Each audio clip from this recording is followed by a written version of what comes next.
NEET के exam में 67 students got all India rank 1, जिसमें से 8 तो सेम कोचिंग इंस्टीट्यूशन से थे। छात्रों के 718 719 मार्क्स आ रहे हैं, जो नीट में पॉसिबल ही नहीं है। 720 के बाद नेक्स्ट हाईएस्ट पॉसिबल स्कोर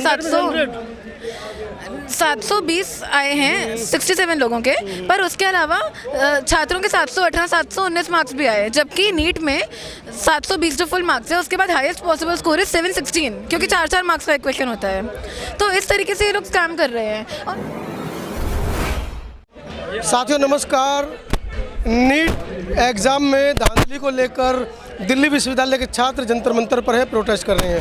आप देख रहे हैं धर्मेंद्र प्रधान जो पूर्व में शिक्षा मंत्री थे और वर्तमान में सांसद, उन्होंने अभी ओथ ली है।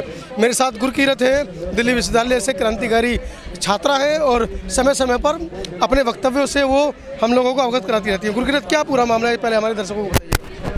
एनटीए जो है लगातार एग्जाम में धांधलेबाजी कर रहा है, एग्जाम में स्कैम्स होते हैं। पेपर एनटीए मान ले तो बार-बार एनटीए का नाम आता है। एनटीए ने क्या है? नेशनल टेस्टिंग एजेंसी है ये, एग्जाम कराती है। हाँ, एग्जाम कंडक्ट करवाती है और बार बार हम लोग देखते हैं कि कोई ना कोई स्कैम सामने आता है। इनका रिजल्ट में स्कैम होता है, एग्जाम कंडक्शन में स्कैम होता है, कभी पेपर लीक हो जाता है, और ये चीज़ कोई नई नहीं है।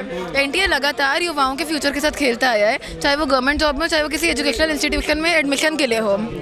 जैसे कि यूजीसी नेट एग्ज़ाम में एग्ज़ाम के कंडक्शन के एक दिन बाद ही एग्ज़ाम कैंसिल कर दिया था, ये बोल के कि एग्ज़ाम में कुछ स्कैम हुआ होगा। इसका इंटीमेशन जो है पहले ही आ गया था, उसके बाद भी तब कोई मेजर लेने की जगह बाद में ये लोग एग्ज़ाम को कैंसिल कर देते हैं। नीट के एग्ज़ाम में 67 students got all India rank 1, जिसमें से 8 तो सेम कोचिंग इंस्टीट्यूशन से थे।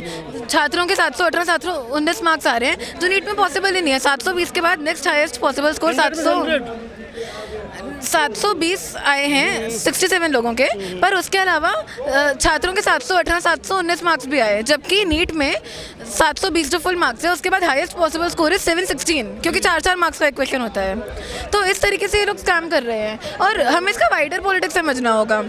एनटीए जो है सिलेक्शन प्रोसेस के नाम पे कॉम्पिटिटिव एग्जाम्स करवाता है। कॉम्पिटिटिव एग्जाम्स जो हैं they put the students through so much of mental stress कि हम देखते हैं कि स्टूडेंट्स में सुसाइड रेट सबसे ज़्यादा बढ़ रहे हैं और एक मार्क्स से सीट पे फ़र्क पड़ता है। तो छात्र जो है वो मार्क्स के बारे में ही सोचता रह जाता है और कुछ सोच ही नहीं पाता। वो उन्हीं मार्क्स के पीछे मैकेनिकली भागता जाता है और इससे एक इंडिविजुअलिस्टिक करियरिस्ट इंटेलेक्चुअल्स प्रोड्यूस होते हैं, जो अपने से आगे समाज के बारे में, जो समाज की तमाम दिक्कतें हैं उनके बारे में ना सोचते हैं, ना उनके बारे में बात कर पाते हैं, बस उसी मार्क्स के पीछे उलझे रह जाते हैं। और ये जो पूरा ये कॉर्पोरेटाइजेशन ऑफ एजुकेशन से जुड़ा है कि जो छात्र हैं वो 2 हिस्सों में डिवाइड हो जाते हैं। आधे वो जो बड़े बड़े महंगे कोचिंग इंस्टीट्यूशन अफोर्ड कर सकते हैं और वो जो नहीं कर सकते, और ज़्यादातर जो बच्चे कोचिंग नहीं अफोर्ड कर सकते वो लो इनकम फैमिली बैकग्राउंड से आते हैं, जो इन एग्जाम्स को क्लियर ही नहीं कर पाते।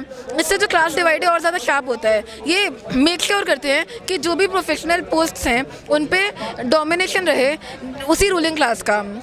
और ये सिर्फ यहाँ पे एनटीए के एग्ज़ाम कंडक्शन पे लिमिटेड नहीं है। हम अगर देखें कि एनईपी में क्या होता है, इसी तरीके से छात्रों को 7-8 फालतू संघीय subjects, yoga, art of being happy ऐसे सब्जेक्ट्स पढ़ाने में बिजी रखते हैं ताकि वो और कुछ सोच ही ना पाएँ और कुछ कर ही ना पाएँ। मैंडेटरी अटेंडेंस पॉलिसी लेके आते हैं। प्रोफेसर्स भी बस वही रखते हैं जो इनकी संघीय आइडियोलॉजी को सर्व करते हैं। रामजस से सारे प्रोफेसर्स को निकाला, जाकिर हुसैन से लक्ष्मण यादव को निकाला, ऋतु सिंह को नहीं। इसमें है कि रूलिंग क्लास ही रहती है तो, और कास्टिज्म उसका हिस्सा है, क्योंकि एक जो रूलिंग क्लास है वो अपर कास्ट भी तो है ना। तो प्रोफेसर ऋतु सिंह को जिस तरीके से निकाला था, जो भी हल्का सा सरकार के विरुद्ध बोल दे, सिस्टम के विरुद्ध बोल दे, उनको निकाल देते हैं। पूरा एजुकेशन इंस्टीट्यूशन में रूलिंग क्लास का ही मोनोपोली रहे, उसको मेंटेन करे रखे जाने की कोशिश करी जाती है। और इसीलिए हम लोग यहाँ पे सब साथ आए हैं। हम लोग डिमांड करते हैं कि एनटीए को स्क्रैप करा जाए, धर्मेंद्र प्रधान रिजाइन करें, और ये सिर्फ यहाँ पे ना ख़त्म हो। जो ये पूरा एक विशियस नेक्सस है कॉम्पिटिटिव एग्जाम्स का और कोचिंग माफिया का, उसको ख़त्म होना बहुत ज़रूरी है। एजुकेशन में कॉर्पोरेटाइजेशन ख़त्म होना ज़रूरी है, और वो सिर्फ वहाँ से आइसोलेशन में नहीं देखा जाएगा। जो ये है ये पूरा रिलेटेड है to wider corporatization and militarization of the society. और इसलिए ज़रूरी है कि हम छात्र यहाँ पे तो आ जाए हैं साथ, पर उसके अलावा इसके बाद भी छात्र अपने डिमांड्स के लिए सड़कों से निकलकर, क्लासरूम से निकलकर सड़कों पर आएँ, और बाद में भी जो एक wider struggle against corporatisation and militarization of society है उसमें छात्र ज़रूर साथ आए और सब साथ में लड़ने, क्योंकि लड़ाई सबकी एक है और एनिमी भी सबका एक है, तो रास्ता भी एक ही होगा। आपको नहीं लगता पिछली बार भी जब सरकार थी तो आप लोगों ने बहुत प्रदर्शन किए थे, लेकिन आप लोगों की बातें कहाँ मानी गई? इस बार भी मुझे लगता है कि वही सरकार दोबारा पुनरावृत्ति हुई है, तो आपकी बात मान पाएंगे? जब एक स्ट्रगल होगा वो तो सरकार को बात माननी ही पड़ेगी। तमाम बार ऐसे हुआ है, काफ़ी बार कि स्ट्रगल होता है तो वो नहीं माना जाता है, कई बार होता है कि वो माना जाता है, पर ज़रूरी है कि हम सब लोग सड़कों पर रहें और हम सब लड़ते रहें, रेजिस्ट करते रहें, क्योंकि कभी ना कभी तो मानना ही पड़ेगा। हम लोगों ने जब रीओपन डीयू का मूवमेंट हुआ था तो उनको कॉलेजेस खोलने पड़े थे। यहीं कॉलेज में डीयू में जब लाइब्रेरी लेट तक खुलवाने का मूवमेंट हुआ था उसमें भी उनको मानना पड़ा था। काफ़ी सारे हमारे स्ट्रगल्स होते हैं, उनको फार्म लॉज सरकार ने वापस लिए थे। तो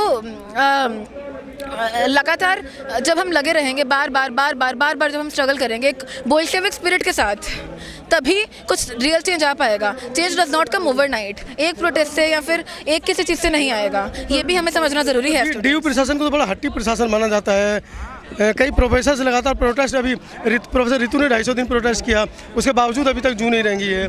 तो कैसे आप सोचते हैं कि आप उस डीयू प्रशासन को झुका पाने में कामयाब हो पाएंगे? प्रोटेस्ट के नेचर पे भी डिपेंड करता है। अगर 250 दिन प्रोटेस्ट किया तो हमें ये समझना ज़रूरी है, ये सवाल पूछना ज़रूरी है कि उस प्रोटेस्ट का नेचर क्या था।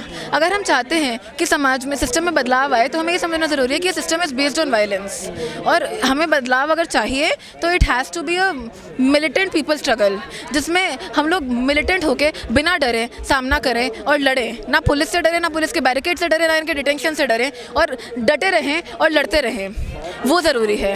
और जब उस तरीके से स्ट्रगल किया जाएगा तब ज़रूर बदलाव आएगा। बदलाव एक दिन नहीं आएगा, लेकिन एक दिन ज़रूर आएगा। हाँ, एक दिन में नहीं आएगा, लेकिन एक दिन ज़रूर आएगा। चलिए, ये आशावान दिल्ली विश्वविद्यालय के छात्र हैं जो अपने हक अधिकार के लिए, अपने आने वाले कल के भविष्य को सुनिश्चित करने के लिए जंतर मंतर पर आज प्रोटेस्ट कर रहे हैं। देखते हैं इनकी लड़ाई कहाँ तक रंग लाएगी, कहाँ तक ये सफल हो पाएंगे। आपको बधाई, धन्यवाद।